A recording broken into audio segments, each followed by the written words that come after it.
Bismillahirrahmanirrahim. Assalamualaikum warahmatullahi wabarakatuh. Innal hamdalillah nahmaduhu wa nasta'inuhu wa nastaghfiruhu wa nastahdihi wa na'udzu billahi min shururi anfusina wa min sayyiati a'malina. Man yahdihillahu fala mudilla lahu wa man yudlil fala hadiya lahu. أشهد أن لا إله إلا الله وحده لا شريك له وأشهد أن محمدا عبده ورسوله. قال الله تعالى في كتابه الكريم: يا أيها الذين آمنوا اتقوا الله حق تقاته ولا تموتن إلا وأنتم مسلمون. يا أيها الذين آمنوا اتقوا الله وقولوا قولا سديدا يصلح لكم أعمالكم ويغفر لكم ذنوبكم ومن يطع الله ورسوله فقد فاز فوزا عظيما. أما بعد فإن أصدق الحديث كتاب الله وخير الهدي هدي محمد صلى الله عليه وسلم وشر الأمور محدثاتها فإن كل محدثة بدعة wa kullu bid'atin dhalalah wa kullu dhalalatin finnar. Ma'asyiral muslimin, bapak-bapak dan ibu-ibu, santriwan dan santriwasi, serta adik-adikku semuanya, rahimani wa rahimakumullahu jami'an. Tak lupa tentunya kita selalu bersyukur kepada Allah Subhanahu wa taala.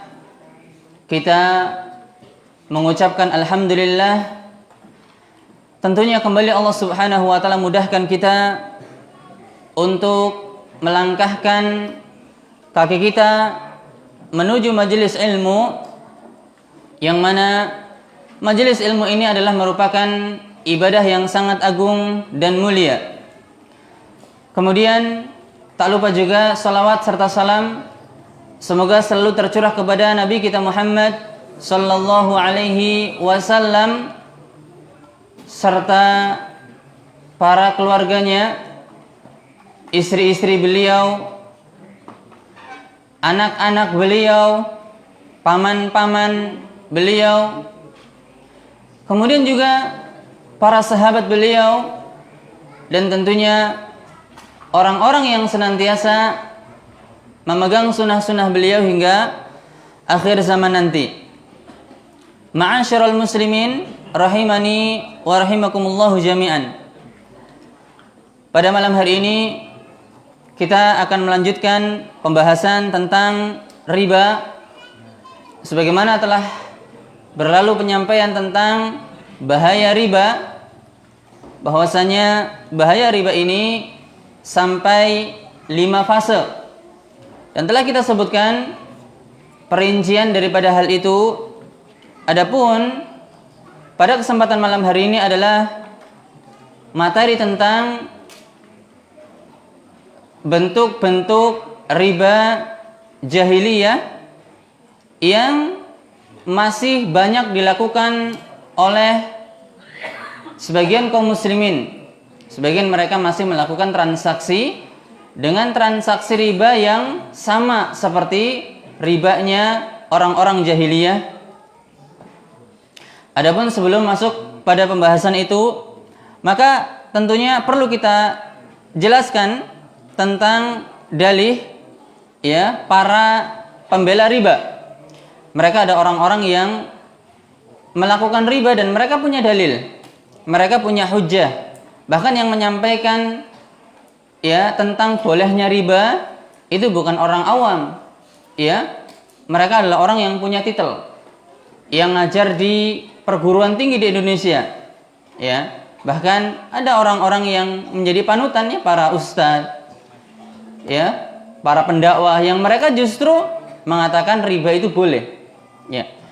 Yang pertama, ya paling tidaknya kita akan sebutkan 2 ya dalih atau hujjah mereka untuk membolehkan riba. Yang pertama adalah hadis debu riba. Ya. hadis debu riba. Hadis ini adalah hadis yang sering dibawakan oleh mereka yang membela riba. Hadis ini banyak tersebar di masyarakat bahwa siapapun yang hidup di akhir zaman tidak akan bisa lepas dari riba.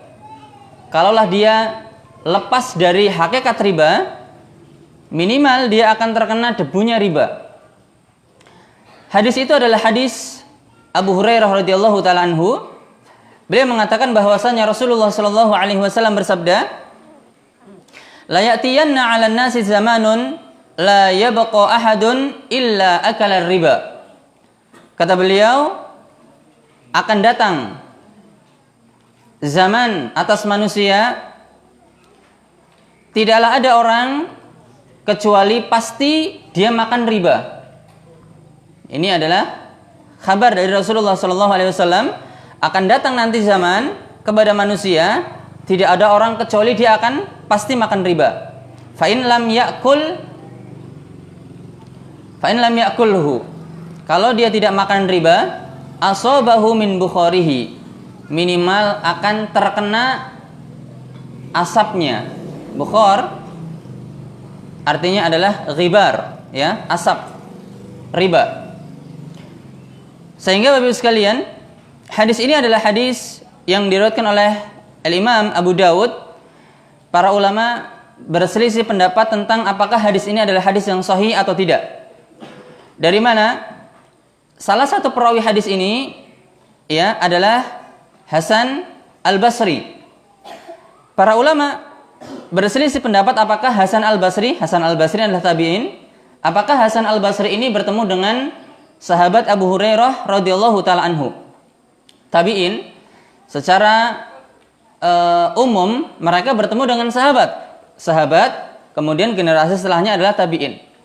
Akan tapi terkadang ada tabi'in yang tidak bertemu dengan sahabat, tabi'in yang junior, ya, tidak bisa bertemu dengan sahabat yang senior, sahabat yang tua yang awal-awal masuk Islam. Ya. Sehingga para ulama di sini berselisih pendapat. Penulis kitab Aunul Ma'bud Syarah Sunan Abi Dawud menilai bahwasanya hadis ini munqati. Beliau mengatakan bahwasanya Hasan Al-Basri ini tidak bertemu dengan Abu Hurairah radhiyallahu taala anhu sehingga sanadnya munqati. Sanadnya terputus. Dan kita tahu bahwasanya hadis yang sanadnya terputus itu adalah hadis yang dhaif. Ya. Hasan Al-Basri meriwayatkan dari Abu Hurairah. Tapi kata para ulama, Hasan Al-Basri ini tidak bertemu dengan Abu Hurairah sehingga hadisnya munqati, terputus. Sehingga kalau kita tahu bahwasanya hadis ini terputus, maka selesai maknanya, selesai urusannya. Berarti hadis ini dhaif, tidak perlu kita pakai. Taib. Lalu bagaimana seandainya hadis ini adalah hadis yang sahih? Taib. Kita akan coba lihat makna hadis ini terlebih dahulu. Makna hadisnya adalah wal ma'na annahu law furidu anna ahadan salima min haqiqatihi lam yaslam min asarihi wa in qallat jiddan. Makna hadis ini adalah kalaulah seandainya orang yang selamat dari makan riba yang asli, yang hakiki, maka dia tidak akan selamat dari, ya, pengaruh riba itu meskipun sedikit. Ya, dia tidak melakukan transaksi riba. Dia bukan orang yang ngasih makan riba, dia juga bukan orang yang makan riba. Ya, tapi minimal dia akan kecipratan ribanya meskipun sedikit, itu maknanya. Taib. Bagaimana, ikhwan rahimani wa rahimakumullah? Kalau seandainya hadis ini sahih, maka pertama, hadis ini sifatnya itu menceritakan realita yang akan terjadi pada masa yang akan datang. Taib. Hadis ini berbicara tentang realita yang akan terjadi di akhir zaman. Bahwasanya di akhir zaman itu tidak mungkin orang selamat dari yang namanya riba. Hadis ini bukan bicara tentang hukum. Hadis ini bicara tentang realita yang akan terjadi, bukan bicara tentang hukum. Taib, sehingga harus pahami. Dan banyak Rasulullah SAW juga sering mengatakan, ya, diantaranya adalah bahwasanya umat beliau nanti akan terpecah menjadi 73 golongan. Semuanya terancam masuk neraka kecuali satu golongan akan masuk surga. Ya, Rasulullah mengatakan tafarraqa ummati ala salasin wa sab'ina firqatan kulluhum finnari illa millatan wahidatan. Umatku akan terpecah menjadi 73 golongan. Semuanya terancam neraka kecuali satu golongan saja. Ma ana alaihi al-yaum washabi, yaitu apa yang aku hari ini dan para sahabatku berada di atasnya. Ini kabar dari Rasulullah bahwasanya nanti akan terpecah umat beliau menjadi 73 golongan. Bukan berarti membolehkan orang ikut golongan mana saja. Anda terserah mau ikut golongan itu boleh, mau ikut aliran itu boleh, mau ikut kiai itu boleh, ustadz itu boleh, bukan. Tapi Rasulullah SAW memberi kabar bahwasanya nanti akan terpecah menjadi 73 golongan, bukan bicara masalah hukum. Senada dengan hal itu, beliau SAW mengabarkan la yakunanna min ummati aqwamun yastahilluna al-hira wal harira wal khamra wal ma'azif. Akan ada nanti di kalangan umatku, kata beliau, orang yang menghalalkan hira, al-farj, zina. Akan datang zaman di mana zina tersebar luas. Orang menghalalkan zina, boleh zina itu. Wal harira, dan menghalalkan sutra bagi laki-laki, dan menghalalkan sutra bagi laki-laki, kemudian menghalalkan khamr dan menghalalkan alat-alat musik. Ini kabar nanti akan ada orang yang modelnya seperti ini, menghalalkan sesuatu yang Allah haramkan. Bukan berarti kita boleh melakukan itu semua, boleh berzina, boleh minum khamr, bukan. Tapi ini kabar akan ada nanti umatku yang seperti itu. Justru yang seperti ini menjadikan kita harus hati-hati. Ya, harus apa? Hati-hati.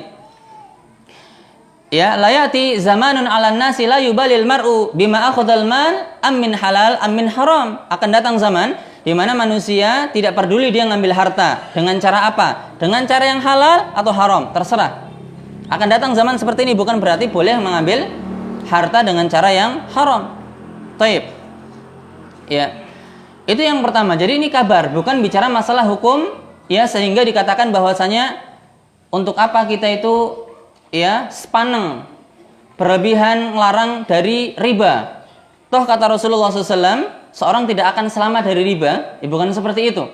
Ya, beliau mengasih kabar bahwasanya nanti akan ada yang model orang yang seperti itu. Ya, akan datang zaman ya di mana orang tidak akan selamat dari debu riba, dari riba itu sendiri. Taib. Kemudian Allah Subhanahu wa taala berfirman, "Wattaqullaha mastata'tum." Bertakwalah kalian kepada Allah semampu kalian. Sehingga riba ini sudah ada sejak zaman jahiliyah. Dan semakin parah, semakin semarak, semakin meluas di zaman sekarang ini. Tapi bukan berarti ini menunjukkan sebagai alasan bagi kita bolehnya atau ikut tenggelam ke dalam perbuatan riba. Riba semakin semarak sekarang itu. Di mana-mana hampir ada riba. Ya, bahkan kebanyakan orang belanja riba, ya, kartu kredit, telat bayar, penalti, riba. Baik. Di mana-mana ada riba. Bukan berarti ini dalih ya menjadi alasan bolehnya kita tenggelam kepada riba. Allah mengatakan kita wajib bertakwa semampunya. Artinya ketika seseorang masih bisa menghindari riba, maka dia harus meninggalkan riba. Sesuatu yang haram yang mungkin dihindari kok dia lakukan, jelas dia terjatuh ke dalam perbuatan yang diharamkan. Ikhwani fillah azakumullah, dalam masalah dunia saja kita sangat hati-hati. Antum lihat bagaimana ketika terjadi penyebaran virus. Bagaimana orang itu maksimal, pemerintah itu maksimal untuk mencegah penyebaran virus. Ya, jaga jarak, cuci tangan, ya, pakai ya hand sanitizer. Taib. Bagaimana ngomongnya itu? Pokoknya dia maksimal di dalam apa? Menjaga agar virus itu tidak tersebar. Ikhwani fillah azakumullah, dalam masalah dunia kita seperti itu ya. Sangat hati-hati dan maksimal dalam menjaga agar kita tidak terkena virus. Kenapa dalam masalah akhirat kita justru terlalu longgar? Dalam masalah akhirat justru kita nggak mau peduli. Iya, riba akan banyak tersebar. Tapi kenapa justru ini jadikan alasan kita ikut-ikutan? Ya, sehingga ikhwani fillah azakumullah. Kemudian dalil yang kedua atau hujah yang kedua yang mereka katakan bahwasanya riba boleh asal tidak berlipat ganda. Ini Anda yakin ada di antara antum yang sudah pernah dengar ustadz yang ngomong bahwasanya boleh riba asal tidak berlipat ganda. Dia mengatakan bahwasanya riba itu yang haram itu kalau ribanya berlipat-lipat. Tapi kalau ribanya sedikit itu boleh. Taib. Kalimat ini adalah kalimat yang sangat sering diucapkan oleh para pembela riba, ya. Dan sangat disayangkan ternyata para pendakwah juga banyak yang mengatakan seperti ini, ya. Karena memang kalau kita lihat bunga bank itu nggak banyak, ya, 10% paling ya, atau mungkin kurang dari itu. Utang misalnya 100 juta atau 10 juta, utang 10 juta, bunganya ya 10 juta misalnya diselesaikan dalam setahun, bunganya misalnya 8%. Berarti kalau 8% dibagi 12 bulan 0, sekian kan, berarti ketemunya per bulannya kecil, sehingga nggak masalah seperti itu. Dalilnya apa? Mereka mengatakan dalam surat Ali Imran ayat 130, ya ayyuhalladzina amanu la ta'kulur riba ad'afan mudha'afah wattaqullaha la'allakum tuflihun. Wahai orang-orang yang beriman, Ali Imran ayat 130 ya.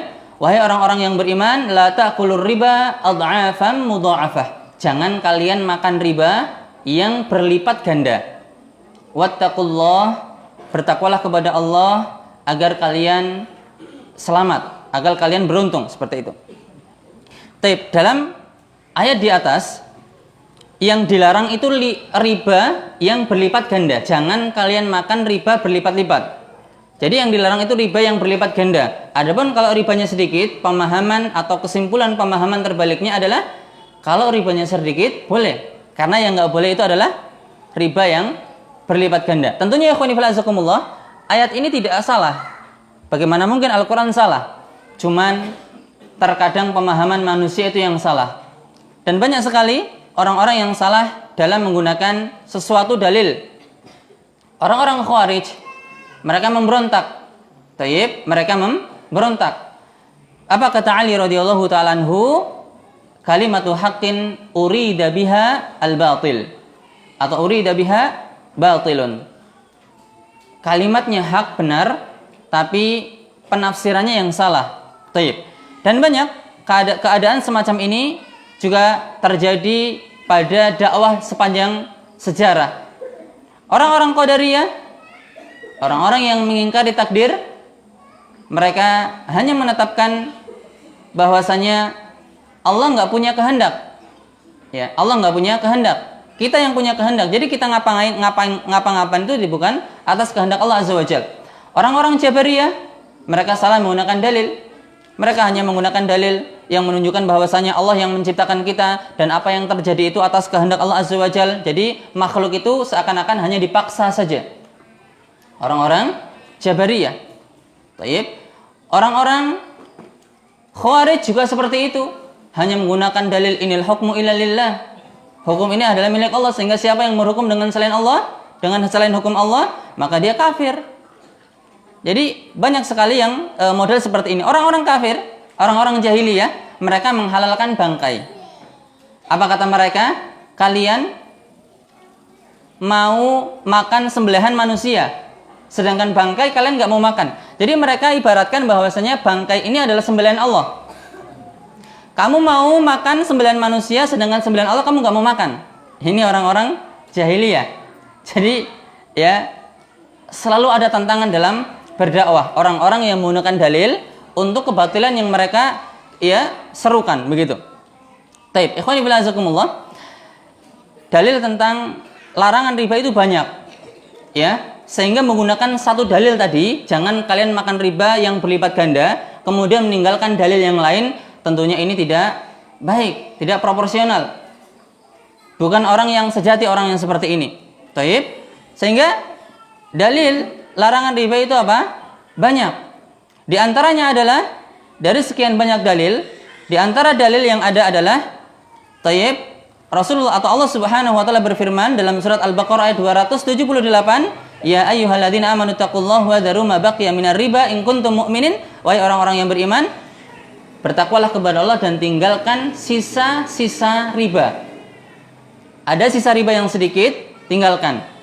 Ribanya sedikit. Dalam ayat yang lain, surat Al-Baqarah ayat 279, wa in tubtum falakum ru'usu amwalikum la tadzlimuna wa la tudlamun. Kalau kalian mau bertobat, ya kan? Maka kalian hanya boleh mengambil pokok hartamu saja. Pokok utang yang kalian utangkan itu yang boleh kalian ambil. Adapun sisa ribanya jangan kalian ambil. Taib. Ini kan dalil jelas yang menunjukkan bahwasanya bahkan sisa-sisa riba itu tidak boleh kita manfaatkan. Terus bagaimana tentang ayat di atas, Ustaz? Bahwasanya kalian jangan makan riba dengan riba yang berlipat ganda. Bahwasanya di atas itu disebutkan harus dipahami sesuai konteksnya. Apa konteks yang menyebutkan tafsir ayat tersebut? Atau konteks ayat tersebut berbicara tentang apa? Berbicara tentang realita yang ada pada zaman itu. Realita yang ada pada zaman itu.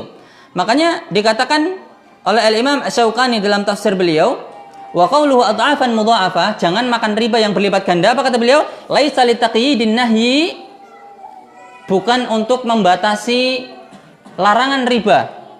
Lima huwa ma'lumun min tahrimir riba ala kulli hal. Karena riba itu diharamkan bagaimanapun kondisinya.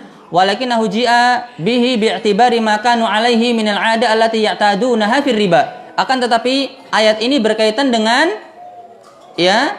kebiasaan yang sering mereka lakukan dari riba. Apa? Mereka makan riba itu berlipat ganda. Itu. Jadi kata para ulama, ayat ini menjelaskan tentang kondisi yang terjadi ketika itu. Orang-orang zaman ketika itu makan ribanya itu berlipat ganda. Sehingga ayat ini menjelaskan jangan kamu makan riba berlipat ganda. Taib. Oleh karenanya dalam keterangan yang lain, Al-Alusi dalam tafsirnya mengatakan walaysa hadhil halu litaqyidil manhi anhu. Ayat ini tidak menunjukkan pembatasan riba yang diharam, bukan pembatasan bahwasanya yang diharamkan adalah ribanya yang besar yang berlipat ganda. Adapun yang tidak berlipat ganda halal. Bukan seperti itu. Bukan pembatasan yang dilarang yaitu riba. Liyakuna aslur riba ghairu manhiyin. Agar menjadi asal daripada riba enggak dilarang, tapi ini berkaitan dengan realita yang terjadi masa itu. Mereka makan riba itu berlipat-lipat. Maksudnya bagaimana? Ayat ini tidak menunjukkan batasan larangan riba, sehingga hukum riba itu boleh asalnya, yang nggak boleh itu ketika ribanya berlipat-lipat seperti itu. Ya, yang nggak boleh itu ketika ribanya berlipat-lipat. Tapi hukum asalnya boleh riba itu, yang nggak boleh itu berlipat-lipat. Taib. Ya, sehingga ikhwani fillah jazakumullah, ini yang sering mereka gaung-gaungkan dua alasan ini untuk menghalalkan riba yang mereka lakukan.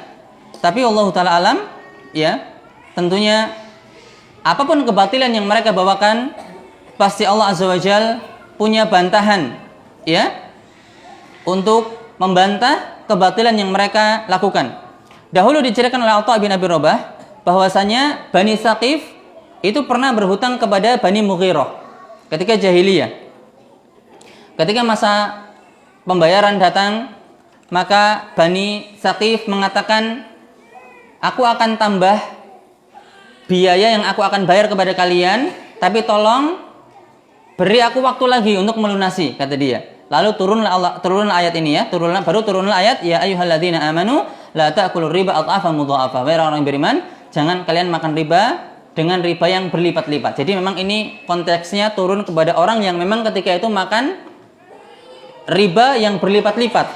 Ya, adapun di sana banyak dalil yang menunjukkan bahwasanya riba yang sedikit saja kita suruh meninggalkan. Walakum ru'usu amwalikum. Bagi kalian adalah wa in tubtum falakum ru'usu amwalikum. Kalian hanya mendapatkan pokoknya saja, begitu. Kemudian ikhwani fillah rahimani wa rahimakumullah, riba itu juga diharamkan dalam semua agama. Semua agama terdahulu itu semuanya mengharamkan adanya riba.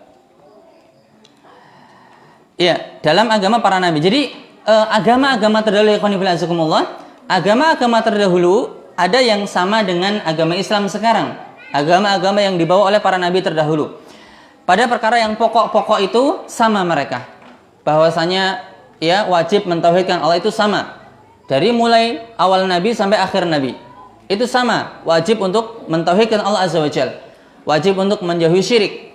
Dan beberapa perbuatan yang haram juga sama, ya. bahwasanya misalnya tidak boleh berzina, itu sama syariatnya begitu. Tidak boleh mencuri, itu sama. Termasuk tentang masalah riba, diharamkan di semua agama. Orang-orang Yahudi, mereka dilarang dari melakukan riba. Jadi dalam agama Yahudi itu riba nggak boleh. Lah Ustaz, tahu dari mana? Emang antum pernah baca Taurat? Saya nggak pernah baca Taurat, tapi saya yakin riba nggak boleh dalam agama Yahudi. Tahu dari mana Ustaz? Dari Al-Quran Allah kabarkan, ya, dalam surat An-Nisa ayat 161. Wa akhdhihimur riba wa qatnuhu anhu wa aklihim amwalan nasi bil batil. Dan mereka makan riba padahal mereka telah dilarang, dan mereka makan harta orang lain dengan cara yang batil. Siapa ini? Orang-orang Yahudi. Mereka makan riba padahal mereka telah dilarang. Taib. Ya. Kemudian Al-Mawardi menjelaskan, inna riba lam yahilla fi syari'atin qattu liqaulihi ta'ala. Riba itu tidak pernah dihalalkan dalam syariat-syariat sebelumnya, yaitu dalam syariat-syariat sebelum atau dalam agama sebelum agama Islam, syariat sebelum Islam. Dalilnya mana? Dia membawakan firman Allah Azza wa Jalla, orang-orang Yahudi mereka telah dilarang dari makan riba, ya. Tapi mereka tetap makan riba. Yakni fil kutubis sabiqah, dalam kitab-kitab yang telah berlalu yang Allah turunkan, Allah Subhanahu wa taala telah mengharamkan riba ini atas orang-orang Yahudi. Wa hum ya'lamuna dzalik. Orang-orang Yahudi tahu riba ini haram. Wa yanhauna anhu fima bainahum. Dan mereka melarang terjadinya transaksi riba antara mereka. Walakinnahum yubihunahu ma'a ghairihim. Tapi ternyata mereka rasis. Mereka melarang terjadi transaksi riba antara sesama Yahudi. Tapi mereka membolehkan melakukan transaksi riba dengan selain orang-orang Yahudi. Taib, selain orang-orang Yahudi. Jadi orang-orang Yahudi mempunyai kebiasaan seperti itu. Mereka banyak melakukan transaksi dengan orang-orang Yasrib, orang-orang Madinah ketika itu. Madinah itu dulunya namanya Yasrib, ya. Ketika orang-orang Yahudi diusir oleh orang-orang Nasrani, mereka nggak punya tanah. Akhirnya mereka melihat di dalam kitab mereka bahwasanya nanti akan datang nabi baru dari kota yang banyak pohon kurmanya. Melihat ternyata di antara kota yang banyak pohon kurmanya ketika itu adalah Yasrib atau Madinah ketika itu.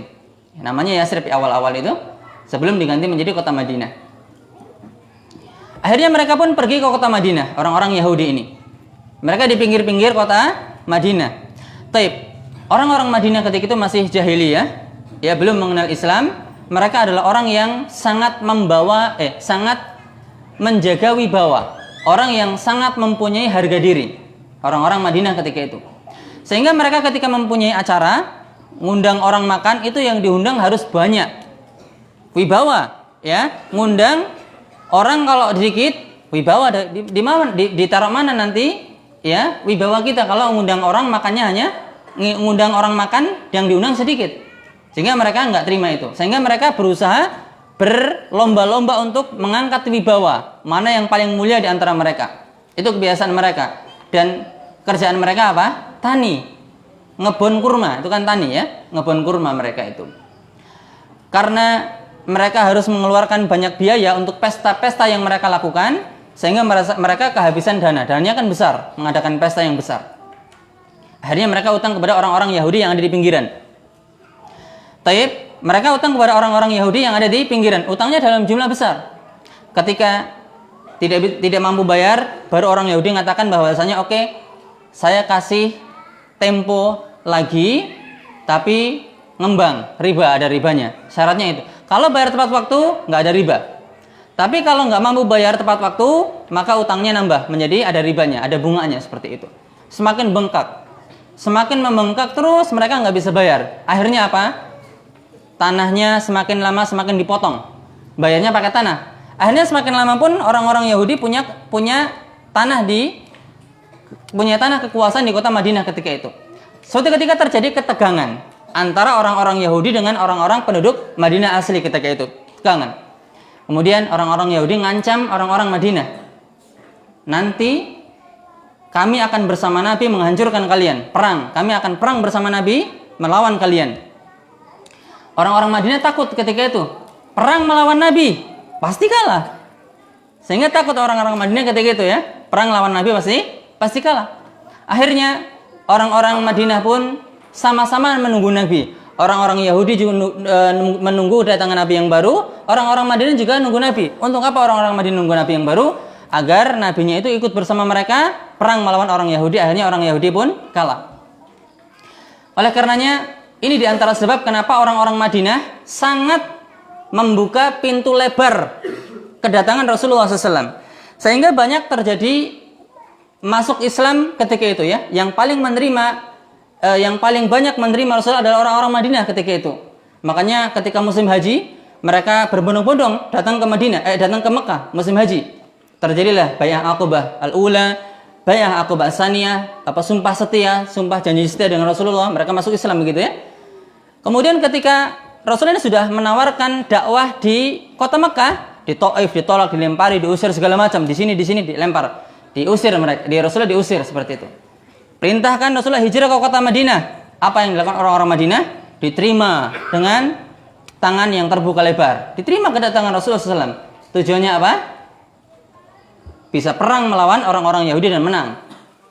Tapi Allah Azza wa Jalla memberikan hidayah kepada mereka. Rasulullah dakwah kepada mereka dakwah tauhid, dikuatkan tauhidnya. Akhirnya pun mereka betul-betul ikhlas, ya, mengikuti Rasulullah SAW. Karena memang tahu agama yang dibawa Rasul adalah agama yang sangat benar. Ya, akhirnya niat mereka pun dirubah seperti itu. Yang awalnya ingin perang bersama Yahudi, sekarang pun sudah tidak seperti itu.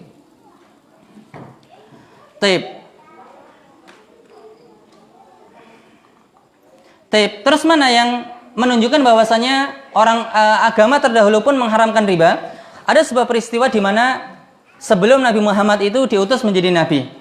Peristiwa di mana Ka'bah ini kebanjiran. Ka'bah ini secara peta itu terletak di lembah yang paling terletak di tanah atau di lembah yang paling rendah ya. Pinggir-pinggirnya tinggi dia. Sehingga kalau terjadi banjir, korban pertama kali Ka'bah. Ya, terjadi banjir bandang. Sehingga Ka'bah ini roboh dia. Ka'bah ini apa? Roboh. Lihat pesan yang disampaikan oleh orang-orang Quraisy, oleh Abu Wahab bin Amir dari Bani Makhzumi. Bani Makhzumi ini adalah kabilah atau suku yang mulia, sukunya Abu Jahal. Taib hendak merenovasi masjid. Apa kata Abu Wahab? Apa kata dia? Ya ma'syara Quraisyin, wahai sekalian orang-orang Quraisy, la tudkhilu fi bunyaniha min kasbikum illa thayyiban. Jangan kalian menggunakan dalam membangun Ka'bah ini kecuali dari harta yang baik. Harta yang kalian cari, harta yang baik. La yadkhulu fiha mahru baghin. Tidak boleh menggunakan upah zina.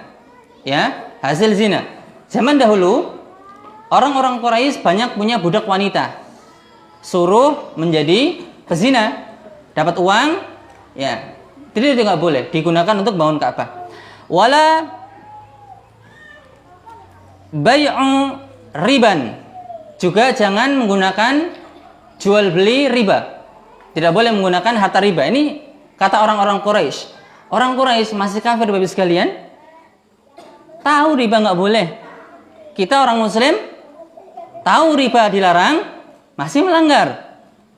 Apakah berarti menunjukkan lebih baik mereka daripada kita?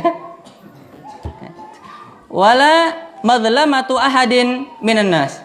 Jangan juga menggunakan harta yang disebabkan kezaliman. Harta mencuri nggak boleh digunakan untuk bangun Ka'bah. Orang Quraisy ini. Mengingat dana ketika itu untuk merenovasi Ka'bah itu dari harta yang halal, sehingga dananya terbatas, sehingga ya tidak bisa dibangun sesuai awal yang dibangun Nabi Ibrahim. Lebih ciut, tapi mereka kasih tanda bangunan, setengah bangunan setinggi pundak untuk menandakan bahwasanya ini masih bagian Ka'bah. Di zamannya, ini Anda tulis ya kisahnya itu. Di zaman Abdullah bin Zubair Khalifah Abdullah bin Zubair pernah menjadi ya khalifah di Hijaz, di Mekah ataupun Madinah. Ka'bah ketika itu direnovasi, tayyib.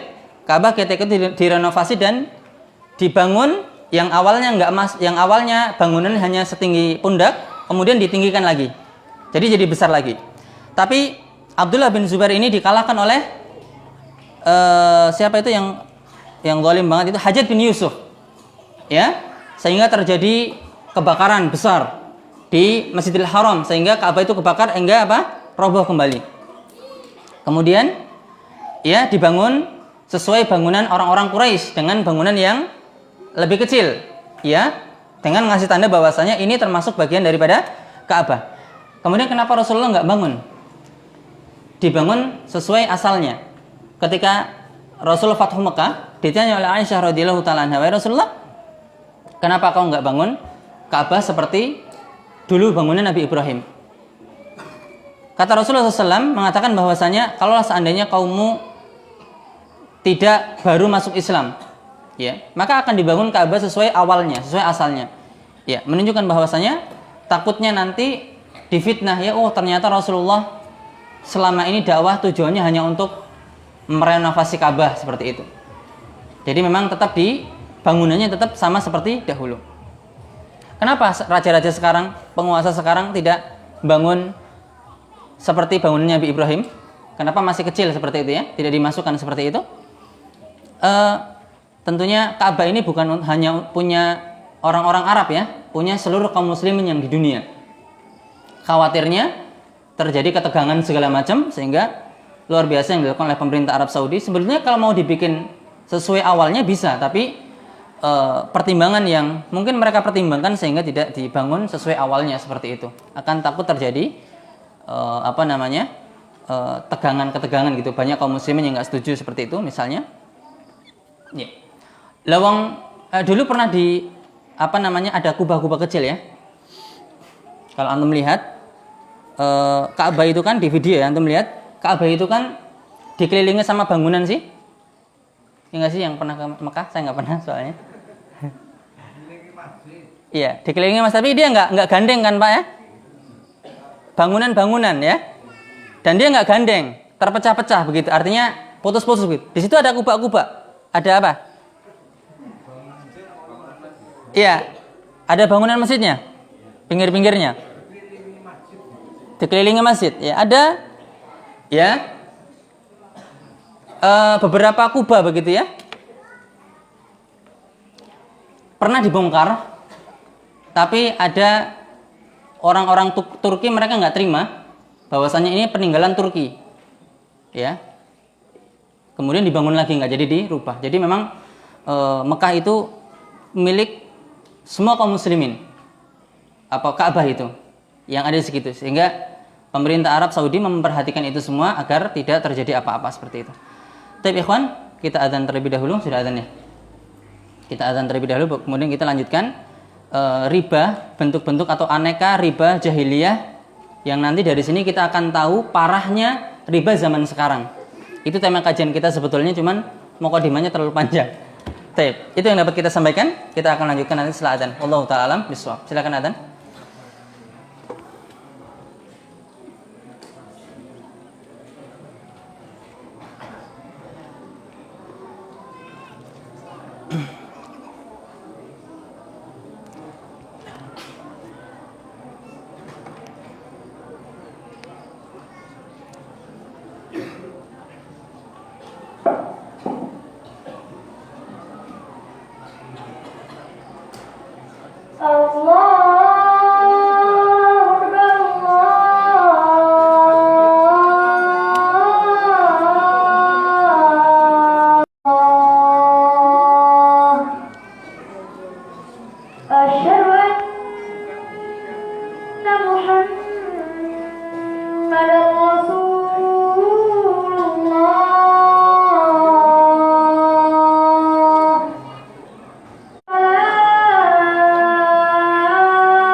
Bismillahirrahmanirrahim. Alhamdulillahirabbil alamin wa bihi nasta'in ala umuri dunya waddin wa sallallahu ala nabiyyina Muhammad wa ala alihi washabihi wasallam. Amma ba'd. Bapak Ibu rahimani wa rahimakumullah. Kita lanjutkan sedikit tentang ya bentuk riba jahiliyah. Kalau kita mendengar jahiliyah, kata-kata jahiliyah itu menjadi standar rusaknya moral yang terjadi di tengah-tengah masyarakat. Ya, makanya antum dulu sebelum hijrah, ketika antum cerita ya, dulu semasa anak masih jahiliyah, anak pernah begini ya. Jadi memang rusaknya moral itu dinisbatkan, dikaitkan dengan apa? Kehidupan jahiliyah pada masa lampau gitu ya. Hampir setiap kasus penyimpangan moral. Tak terkecuali dalam masalah riba. Praktek riba ini banyak dilakukan oleh orang-orang jahiliyah begitu ya. Sehingga paling tidak di sini kita punya dua alasan kenapa kita perlu untuk menyebutkan praktek riba yang dilakukan oleh orang-orang jahiliyah. Yang pertama tentunya karena yang dilarang dalam Al-Quran itu adalah riba jahiliyah. Sehingga mau nggak mau kita harus bahas riba jahiliyah. Kemudian yang kedua, kita akan bisa membandingkan dengan riba yang terjadi di zaman kita sekarang. Kita tahu, kita pelajari riba yang terjadi di zaman jahiliyah, kita akan bisa bandingkan dengan riba yang terjadi zaman sekarang. Ternyata banyak riba zaman sekarang yang sama dengan riba orang-orang jahiliyah. Bahkan ada yang lebih buruk daripada riba yang ada di zaman jahiliyah. Dan seperti ini banyak ya.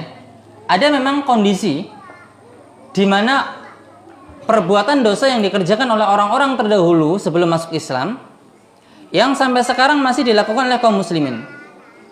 Iya, dilakukan oleh kaum muslimin. Di antaranya ada tulisan yang berjudul Qawaidul Arba'. Di situ dibahas tentang 4 kaidah memahami syirik. Di situ disebutkan bahwasanya kesyirikan yang terjadi zaman sekarang itu lebih parah daripada kesyirikan yang terjadi zaman dahulu. Dalilnya mana? Ini dijelaskan dalam Al-Quran. Allah mengatakan, فَإِذَا رَقِبُوا فِي الْفُلْكِ دَعَوُوا اللَّهَ مُخْلِصِينَ لَهُ الدِّينَ فَلَمَّا نَجَّاهُمْ إِلَى الْبَرِّ إِذَا هُمْ يُشْرِكُونَ. Ketika mereka naik kapal di tengah laut, diterjang oleh badai yang sangat besar, mereka berdoa kepada Allah Subhanahu wa taala, mengikhlaskan ketaatan hanya kepada Allah. Ikhlas mereka tinggalkan berhala-berhala mereka. Falamman najahum, tapi ketika Allah selamatkan mereka ke daratan, idahum yusyrikun, ternyata mereka kembali berbuat syirik, mereka kembali lagi ke patung-patung mereka.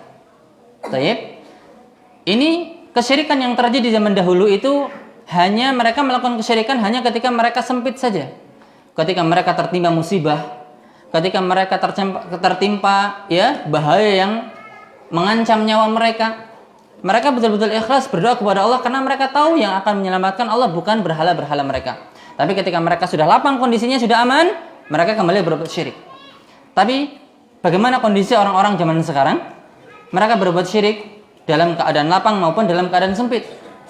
Dalam keadaan sempit ya, dalam keadaan lapang mereka berbuat syirik, apalagi dalam keadaan sempit. Dalam keadaan sempit jelas ya, mereka datang ya kepada berbuat syirik, mereka meminta syafaat dan seterusnya kepada orang-orang yang tidak berhak diminta. Inilah perbuatan syirik ya. Dalam keadaan lapang pun demikian ya. Dalam keadaan lapang, misalnya punya hajatan kan bukan musibah, bukan kesempitan, panen uang malah kan hajatan tuh. Dapat banyak amplop, tapi masih manggil pawang hujan. Syirik. Ya, panggil pawang hujan untuk nada hujan atau mindahkan awan ke sana. Jelas ini syirik dalam rububiyah. Menyamakan Allah dengan selain Allah dalam perkara-perkara yang khusus bagi Allah Azza wa Jalla. Cinta ditolak, datang ke dukun. Cinta ditolak kan bukan musibah. Karena masih banyak wanita yang lain. Ngapain satu wanita dikejar-kejar? Tapi apa? Ya karena kesyirikan zaman sekarang itu tambah parah, pergi saja ke dukun sudah. Percaya dia tahu ilmu gaib, percaya dia bisa menjadikan yang jauh menjadi dekat seperti itu. Allahu a'lam. Taib. Tak ubahnya dengan perkara riba, juga ada yang terjadi zaman jahiliyah yang sekarang masih kita lakukan seperti itu. Taib. Yang pertama, riba zaman jahiliyah, yang pertama adalah, ini hanya 4 ya, sebentar. Riba utang piutang. Riba utang piutang. Bentuknya bagaimana? Aku perpanjang waktu pelunasan, tapi berikan tambahan ya bayarannya. Aku perpanjang tempo pembayaran, tapi tambah bayarannya. Ini riba zaman jahiliyah. Dijelaskan oleh Zaid bin Aslam. Zaid bin Aslam seorang tabi'in, ini sering dipakai ya penjelasan beliau tentang riba jahiliyah. Apa kata beliau? Kana riba fil jahiliyah an yakuna lirrajuli 'ala rajuli al-haq ila ajalin fa idza halal ajal qal ataqdi am turbi, kata beliau. Karena riba fil jahiliyah, riba jahiliyah adalah misalnya an yakuna lirrajul 'ala rajul al-haq. A berhutang kepada si B. A berhutang kepada si B ila ajalin sampai batas waktu tertentu. Fa idza halal ajal, ketika tiba jatuh temponya sudah waktunya bayar, maka si B memberi tawaran kepada si A. Ataqdi am turbi, lunasi utangmu sekarang atau tambah bunganya. Ya, kamu lunasi sekarang aman, nggak akan nambah bunga. Tapi kalau kamu nggak bisa, akan saya tambah bunga. Fa in qada akhadhal ajal wa illa zadahu fi haqqihi wa akhara anhu. Taib.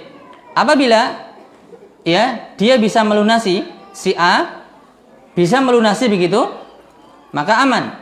Tapi kalau nggak bisa melunasi, dia terbebani adanya tambahan yang harus dia bayar, yaitu riba, seperti itu. Ternyata riba dalam transaksi utang piutang, ya kan, di zaman jahiliyah baru ditetapkan ribanya kalau sudah jatuh tempo dan tidak mampu untuk bayar. Sehingga kalau seseorang itu mampu bayar, aman dari riba. Karena memang asal orang yang ngutangi itu adalah perbuatan baik, murni kebaikan. Dia nggak ngambil untung. Itu dipraktekkan zaman jahiliyah. Hanya saja ketika jatuh tempo nggak bisa bayar, maka ada bunganya. Taib.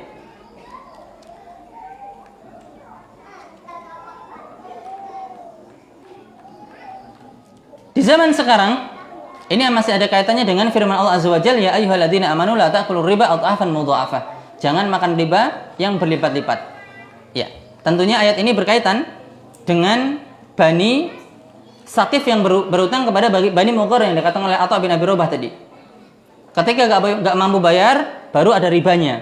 Lalu Allah turunkan ayat, wahai orang-orang beriman, jangan kalian makan riba yang berlipat-lipat seperti itu. Di zaman sekarang, ketika orang utang di bank, mau bayar tepat waktu atau tidak, riba sudah ditetapkan dari awal. Taib. Riba sudah ditetapkan dari awal. Jadi mau bayar tepat waktu atau tidak, tetap riba sudah ada. Dan ribanya itu dibayarkan tiap bulan lagi. Jadi makanya ada kasus, Ustadz boleh nggak bantu orang bayarkan utang bank karena dia nggak mau bayar, boleh nggak? Sebetulnya membayarkan utang itu sebetulnya perbuatan yang baik, tapi yang jadi masalah nyicil bank per bulan itu ada bunganya. Bahkan cicilan pertama, kedua, ketiga itu bunganya itu lebih besar daripada pokoknya. Misal cicilan per bulan 5 juta, cicilan per bulan 5 juta, maka cicilan ini 5 juta ini terkandung di dalamnya pokok utang dan bunga. Biasanya cicilan pertama itu bunganya itu lebih besar daripada pokok utangnya. 4 juta bunganya, 1 juta utangnya. Nanti yang paling selesai dulu itu apa? Bunganya. Begitu. Nanti cicilan kedua berkurang. Misalnya yang tadi 4 juta sekarang menjadi bunganya 3 juta 500, pokok utangnya menjadi 1 juta 100, 1 juta 500, jadi totalnya 5 juta. terus semakin kena semakin kecil bunganya. Baik. Jadi dari awal itu memang sudah ditetapkan bunga riba, sudah ada ribanya. Jadi antum bisa bayangkan sendiri. Riba zaman jahiliyah zaman dahulu zaman jahiliyah dengan zaman sekarang lebih parah mana ribanya. Baik, yang kedua adalah riba dalam transaksi kredit. Jadi zaman jahiliyah itu sudah ada kreditnya. Sudah ada transaksi kredit gitu ya. Baik, bentuknya adalah jual beli kredit. Di mana ketika konsumen tidak bisa melunasi sesuai jatuh tempo, maka harga dinaikkan. Ya, orang yang beli kredit, konsumen ini nggak bisa melunasi. Sekarang jatuh tempo untuk nyicil, dia nggak bisa melunasi, nah, riba. Ada ribanya. Qatadah menceritakan tentang riba jahiliyah. Anna riba ahlil jahiliyah, sesungguhnya riba orang-orang jahiliyah.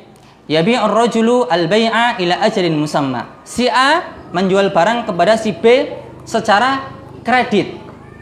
Waktu tempo yang ditentukan. Fa idza halal ajal lam yakun 'inda sahibihi qada'un. Kalau ternyata jatuh tempo sementara si B tidak bisa membayar ketika itu, maka apa? Zada wa akhara anhu. Harga barang jadi naik, tapi waktu pelunasan ditunda nanti. Oke, bulan ini nggak bayar nggak apa-apa, tapi naik harganya. Ini riba. Ya, ini apa? Riba. Ternyata jual beli kredit itu zaman dulu sudah ada, dan harganya bervariasi. Kalau mau kredit, misalnya barang, misalnya ini barang ya, kita kredit ini misalnya. Mau lunasi berapa tahun? Setahun, 2 tahun, 3 tahun, terserah. Setahun, maka cicilan sekian, total akhir sekian. Semakin lama, semakin banyak, semakin besar bunganya. Ya kan gitu sih modelnya. Nah, masalahnya orang si B yang dia beli kredit ketika dia berpisah dengan yang menjual dengan kredit itu, tidak ditentukan kamu mau melunasi yang berapa tahun. Nah, dia akan bertambah kalau seandainya dia nggak mampu bayar. Baru ketahuan, oh berarti kalau kamu nggak mampu bayar sekarang, berarti kamu kredit yang temponya sekian, nambah otomatis. Paham di sini? Jadi nambah ribanya itu ketika nggak mampu bayar. Nambah atau berubah tempo pembayaran itu ketika dia nggak mau bayar. Tentunya kalau berubah tempo semakin lama, semakin bayarannya apa? Nambah. Model transaksi seperti ini banyak, atau beberapa bank praktek yang seperti ini. Produk ya, properti ya, KPR misalnya. Ya. Sekian banyak mau lunasi berapa tahun? Sekian tahun per bulan 5 juta misalnya. Dalam jangka 5 tahun. Dalam jangka 10 tahun misalnya per bulan sekian, akan nambah semakin lama semakin nambah. Kalau telat kena penalti. Ini riba jahiliyah. Telat tambah harga. Ini kan mirip seperti itu ya. Kalau telat kena tambahan seperti itu. Nanti ini akan kita bahas detail ya pada pertemuan yang akan datang insyaallah tentang bentuk-bentuk riba. Ya, nanti ada beberapa bentuk riba dan kita akan kaitkan riba yang terjadi pada zaman sekarang. Tapi yang ketiga sebelum terakhir, model riba jahiliyah yang ketiga adalah utang dengan tambahan ketika pelunasan. Jadi utang dengan tambahan ketika pelunasan. Jadi ribanya itu disepakati dari awal, nanti dikeserahkan ketika pelunasan di akhir tempo. Taib. Al-Jassas menceritakan, ar-riba alladzi kanatil Arab ta'rifuhu wa taf'aluhu. Riba yang dikenal dari bangsa Arab yang mereka biasa lakukan, inama kana qardu darahim wa dananir, yaitu pinjam uang dirham atau dinar ila ajalin dengan tempo yang telah disepakati. Biziyadatin ala miqdari mastaqrada ala ma yataradawnahu bihi. Dengan kesepakatan, jadi utang uang dinar atau dirham dengan kesepakatan ya ya dengan kesepakatan mendapatkan bunga. Ya, ada bunganya. bayarnya nanti di akhir pembayaran. Utang 10 juta. Mau bayar berapa tahun? Oke, nanti insya Allah tahun kedua saya bayarlah insya Allah. Oke, kalau tahun kedua berarti kamu utang 10 juta, kamu harus bayar 12 juta misalnya. Ini, bayar ribanya kapan? Di akhir. Ini juga riba jahiliyah. Riba model seperti ini banyak terjadi biasanya di koperasi simpan pinjam. Utang sekian, nanti bayar, ya, bulan sekian, tambah jadi sekian, ya, seperti itu. Nah, kalau nggak seperti itu gimana koperasi dapat untung, Ustaz? Ya, kalau nggak seperti itu gimana koperasi dapat untung? Ya gampang, izinkan koperasi melakukan bisnis yang nyata, jual beli.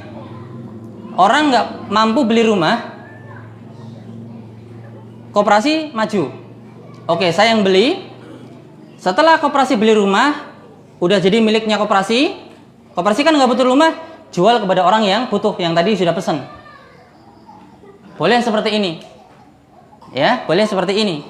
Tapi kalau modelnya ngutangi terus suruh bayar lebih, ya jelas ini riba, ainur riba ini jelas, tanpa ada perselisihan para ulama. Yang terakhir, utang dengan bunga per bulan. Ada ya, riba jahiliyah yang modelnya utang dengan riba atau bunga per bulan. Jadi memang riba zaman sekarang itu sebenarnya ngikut-ngikut riba zaman dulu sebetulnya. Sudah dibantah habis oleh Al-Qur'an. Rasulullah pun melakukan ya pemberantasan riba bahkan sampai akhir hayat beliau. Tapi sama orang-orang sekarang masih dilakukan gitu loh. Tapi riba jenis ini diterapkan dalam transaksi permodalan yang tidak syar'i, tanam modal atau investasi begitu ya. Tapi investasinya investasi yang mengatasnamakan mudharabah, investasi, padahal hakikatnya ini utang. Riba isinya seperti itu. Kita akan baca keterangan dari Ar-Razi. Taib, beliau mengatakan riba nasi'ah huwal amr alladhi kana masyhuran muta'arifan fil jahiliyah. Riba nasi'ah adalah kebiasaan yang masyhuran muta'arifan fil jahiliyah, sudah dikenal dan dikerjakan menjadi kebiasaan orang-orang jahiliyah. Wa dzalika, bentuknya atau modelnya, annahum kanu yadfa'unal mal ala an ya'khudhu kulla syahrin qadran muayyanan. Sistemnya itu adalah menyerahkan sejumlah uang, ya kan? Dengan perjanjian mereka akan mendapatkan keuntungan ala an ya'khudhu kulla syahrin, setiap bulannya mereka akan mendapatkan keuntungan tertentu pada setiap bulannya. Ala mana tadi? Qadran muayyanan wa yakunu ra'sul mal baqiyan. Dan modal uangnya itu tetap ada. Jadi begini, ngasih modal ke orang dengan perjanjian saya per bulan dapat sekian persen ya. Pokoknya saya per bulan ya saya dapat 2% dari modal yang saya berikan ke kamu. Mereka katakan apa? Mudharabah gitu ya. Investasi bagi hasil, seperti itu kata mereka. Tapi ini namanya bukan bagi hasil, bagi persenan modal. Yang namanya bagi hasil itu kan hasilnya berapa dibagi, itu namanya bagi hasil. Ini boleh, ini mudharabah yang betul seperti ini. Tapi yang dilakukan orang-orang jahiliyah nggak seperti itu. Modal sekian, saya modali kamu, saya kasih uang sekian 10 juta, tapi setiap bulan saya minta 2% dari uang 10 juta ini. Wa ra'sul mal baqiya. Modalnya 10 juta ini tetap ada. Saya modali kamu 10 juta dalam jangka waktu 10 tahun. Per bulan saya minta 2% dari 10 juta ini. Nanti tahun ke-10, 10 juta kembali ke saya. Paham di sini? Jadi modalnya tetap ada, tapi dia minta 10% atau 2% misalnya, atau 10% dari tiap bulannya ya, dari modal yang dia tanam, seperti itu. Jadi ini dinamakan investasi atau mudharabah atau bagi hasil. Ya. Hakikatnya ini bukan bagi hasil. Hakikatnya ini utang. Ya. yang menarik riba sebetulnya. Saya utangi kamu 10 juta dalam jangka waktu 10 tahun. Dan setiap bulannya, misalnya kamu harus ngasih saya, misalnya 1 juta. Ini uang silakan kamu gunakan 10 juta untuk modal usaha, tapi setiap bulannya kamu harus ngasih saya 1 juta atau 500 ribu lah, jangan banyaknya. Setiap bulannya kamu kasih saya 500 ribu. Nanti di tahun ke-10, 10 juta balik ke saya. Aslinya kan seperti itu, tapi mereka atas namakan apa? Mudharabah, investasi. Ini yang dilakukan oleh bank-bank syariah. Apa namanya? Produk andalan itu ya. Mereka nggak bisa meninggalkan. Atas nama investasi mudharabah. Jadi orang nanam modal begitu ya. Oke, ini kita akad mudharabah. Bahkan sampai ya, subhanallah, sebagian karyawan bank itu, karyawannya itu sampai ngerelakan gaji mereka dipotong. Artinya karena bank ini tidak maksimal melakukan bisnis di, misalnya ya dia nggak maksimal di bulan ini, sehingga bulan ini tidak bisa ngasih orang yang nanam modal di bank dia. Harusnya yang nanam modal karena sekian ratus juta ditanam, sebulan dia misalnya dapat 5 juta. Bank nggak maksimal usaha di bulan ini, nggak mampu bayar 5 juta. Khawatir kalau penanam modal tadi ngambil uangnya, sampai karyawannya itu iuran, keluarkan pakai uang dia sendiri, nanti diganti sama bank. Sampai seperti itu. Harusnya yang namanya mudharabah, investasi, yang dibagi itu hasilnya. Sampaikan saja, mohon maaf, bulan ini kita nggak bisa maksimal. Bulan ini saya nggak bisa ngasih kamu 5 juta, saya hanya bisa ngasih 2 juta. Itu kalau memang mudharabah yang benar. Tapi kan enggak. Ya, enggak ini. Jadi ini sebetulnya utang, piutang, ya. Sistemnya penanam modal dia ngutangi bank, per bulan bank harus bayar bunga ke orang yang ngutangi tadi. Wallahu taala alam bishawab. Itu ikhwan yang bisa kita sampaikan. Silakan kalau ada pertanyaan, kita buka 1 atau 2.